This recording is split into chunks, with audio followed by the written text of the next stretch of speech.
Welcome back. Democrat Tim Kaine, Hillary Clinton's choice for vice president, this week told MSNBC when you detect an incoming attack like Russian interference, you have to take affirmative steps to make that attacker pay a price. But then Tim Kaine undercut the media narrative that Trump has been weak on Russia. Democrat Tim Kaine now admits the Obama administration did not do enough to go after Russia for election interference, and that the Trump team did more than Obama's team. Watch this. The Obama administration didn't do that in 2016, even though they were aware of the attack. They didn't make Russia pay a price. We did make Russia pay a price in 2018, and that has a way of deterring attacks to some degree.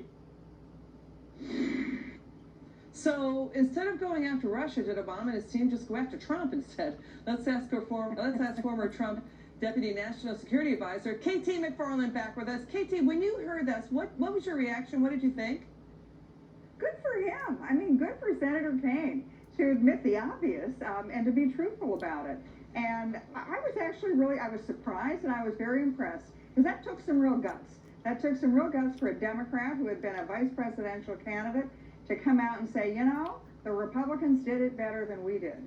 And he's absolutely right. I mean, you know, the thing about President Trump, don't listen to what he says. He says a lot of stuff, Liz. He tweets a lot of stuff. Watch what he does, because what he does is, in fact, very significant.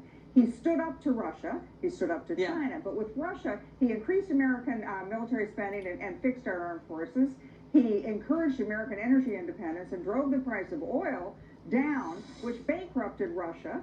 He gave lethal weapons to the Ukrainians. All of these things were stuff that Obama didn't do. And then in 2018, just as a deterrent, as Senator Kaine just said, he had a cyber attack on the Russian unit that did meddle in the 2016 election. And he said in 2018, don't you dare do it again, or we're going to come after you. And just to let the Russians know that we were serious, he did launch a cyber attack on them. So all those things are a lot tougher than anything President Obama ever did.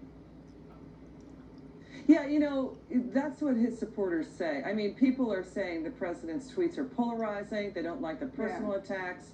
They wish he'd stop tweeting, as that's suppressing his approval rating. And people are saying instead, look at what he's getting done. He's getting stuff done. He's acting. He's doing a lot more than people realize.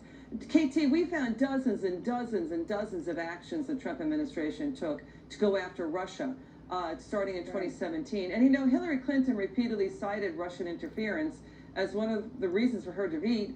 But Trump did more, you know, going after what Hillary says was wrong than Obama did. And the media and Adam Schiff says Donald Trump is a Russian asset still. Yeah. No, and what the Democrats have done, and somebody particularly like Chairman Schiff, and the mainstream media went right along, I mean, they were the enablers. They knew there was nothing to the Russia collusion story. It was a hoax. From the very beginning, they didn't care. They just wanted yet another club to beat over the head of Donald Trump. And I think that what they've done to the nation for their own petty partisan political purposes it's been a real crime to the nation, because they set us up for this. They had us at each other's throats before the pandemic. And then when the pandemic hit, and now the lockdown and the economic dislocation and the social unrest, we were a tinderbox ready for a match to be thrown into it. And I put that right at the feet of the Democrats who encouraged this all the way along. And the one exception to this seems to be Senator Kaine. Good man. KT, what was your reaction to the bombshell disclosure today out of the Justice Department and Senate Judiciary showing newly declassified documents revealing that the source for Christopher Steele was on Steele's payroll, was a non-Russian source, and said, why is the FBI effectively relying on this information to wiretap the Trump team?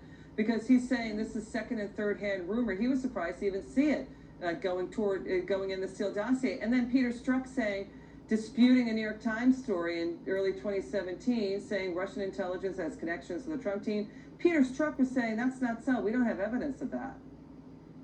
You know, and that's the other thing, is that some of the senior officials in the Obama administration, particularly in the intelligence community, FBI, CIA, they were going up to Capitol Hill and under oath in closed closed hearings, they were saying, look, we don't see anything there. There's no collusion. There's no Russian cooperation with the Trump campaign. And yet they were scampering out immediately afterwards to the cameras to say, oh, Donald Trump, Russian agent. Donald Trump would never have won without Russian interference. I mean, yet again, they were pulling the hoax on the American people.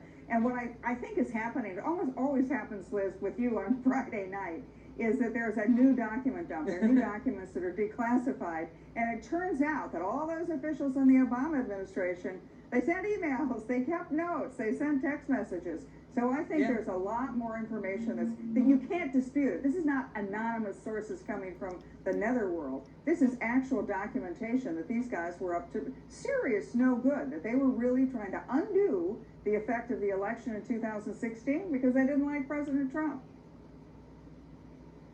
Kaine McFarland, it's always great to see you. Come back soon. Shall do. Okay, good. Coming up, it is a big battle between faith and hatred. An alarming number of hate crimes now being targeted at churches, Christian churches, and religious statues. Churches being burned to the ground, others desecrated with graffiti, and the latest depravity, the head cut off a statue of Christianity's holiest figure of all. We're going to talk to The Hill's Joe Concha on complaints that the media is not covering the story enough. Stick right there.